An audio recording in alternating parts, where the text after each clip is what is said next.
साहित्य में एक शब्द होता है विडंबना। जब मैं अपने पड़ोसी देश बांग्लादेश की खबरों पर नज़र डालता हूँ तो मुझे इतिहास की सबसे बड़ी विडंबना दिखाई देती है। जिस देश की नींव 1971 में लोकतंत्र और भाषा के आधार पर पड़ी थी, आज वहाँ की सड़कों पर भीड़ तंत्र का नंगा नाच हो रहा है। हाल ही में बांग्लादेश में दीपू चंद्र दास नामक एक युवक की पैगंबर के निंदा के आरोप में भीड़ द्वारा हत्या कर दी गई।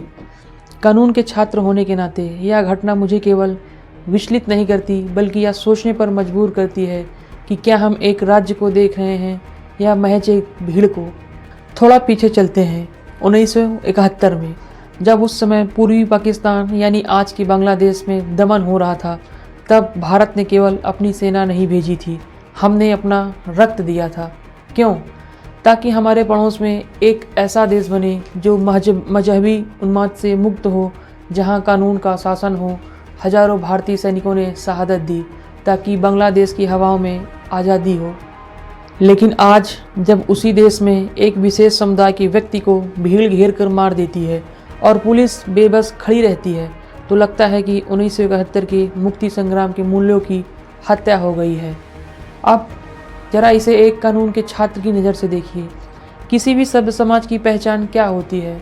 उसकी पहचान यह नहीं कि बहुसंख्यक क्या चाहता है, उसकी पहचान यह है कि वह अपने सबसे कमज़ोर व्यक्ति की सुरक्षा कैसे करता है।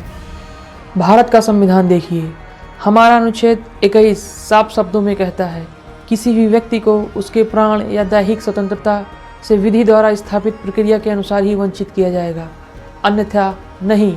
इसे एक उदाहरण से समझिए। 26/11 का आतंकवादी अजमल कसाब, उसने हजारों सैकड़ों लोगों को मारा। पूरे देश में गुस्सा था। हम चाहते तो उसे चौराहे पर गोली मार सकते थे, लेकिन हमने ऐसा नहीं किया। क्यों? क्योंकि हम भीड़ नहीं, हम भारत हैं। हमने उसे वकील दिया, कोर्ट में मुकदमा चलाया, सबूत देखे, और जब विधि द्वारा स्थापित प्रक्रिया पूरी हुई तब उसे फांसी दी।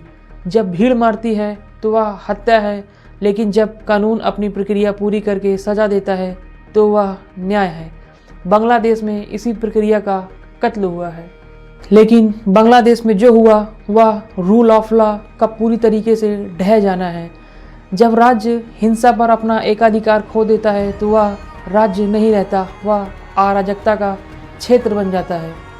दोस्तों, इस घटना को देखकर भारत में सोशल मीडिया में बहुत आक्रोश हो रहा है। गुस्सा आना स्वाभाविक है। कई लोग, कई क्रिएटर्स बदले की बात कर रहे हैं, उसी भाषा में बात कर रहे हैं जो बांग्लादेश की भीड़ बोल रही है। लेकिन यहाँ मैं आपको एक महान दार्शनिक फ्रेडरिक नीत्शे की एक पंक्ति याद दिलाना चाहता हूँ। उन्होंने कहा था, जो राक्षसों से लड़ते हैं उन्हें सावधान रहना चाहिए, कहीं वे खुद उस लड़ाई में राक्षस न बन जाएं। हमें यह समझना होगा कि भारत क्यों है, हम उनसे अलग क्यों हैं। क्योंकि हमारे पास एक संविधान है, हमारे पास न्यायपालिका है।